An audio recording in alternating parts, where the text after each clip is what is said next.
The case of Sade Robinson is a harrowing story that gripped Milwaukee and the nation in 2024. It is a narrative of a young woman's promising future being cut short by a chance encounter that turned into a calculated nightmare. Final red flare. On a quiet April morning in 2024, the fog rolling off Lake Michigan carried more than just the spring chill. A passerby at Warnemont Park noticed a splash of color against the gray shoreline, a severed human leg, still bearing a trace of pink nail polish. It was the first piece of a gruesome puzzle that would eventually lead investigators to the doorstep of a man who turned a first date into a hunt. The background: a life in motion. Sade Robinson was a 19-year-old college student with a vibrant personality.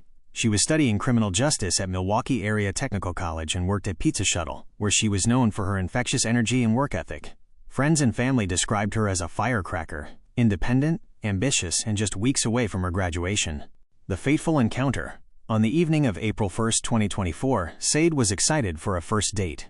She had been messaging 33-year-old Maxwell Anderson, and the two agreed to meet at a local seafood restaurant. The date surveillance footage showed them sitting together, appearing to have a normal conversation. The departure.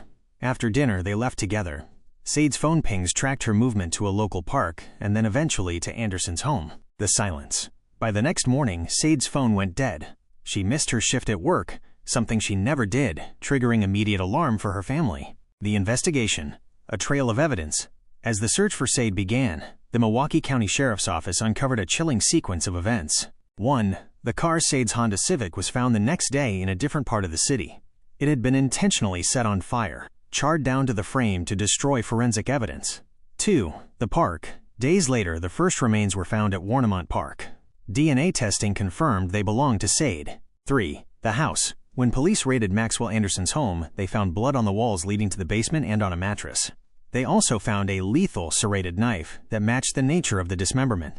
The legal standstill. Maxwell Anderson was arrested and charged with first-degree intentional homicide, mutilating a corpse, and arson. Prosecutors allege that after the date, Anderson brought Sade to his home, killed her, and then spent the following hours dismembering her body and scattering her remains across various locations in Milwaukee County to evade detection. He didn't just kill her, he tried to erase her. Community advocate during a vigil for Sade. The aftermath. The tragedy sparked a massive community response. Volunteers spent weeks scouring Lake Michigan beaches for the rest of Sade's remains.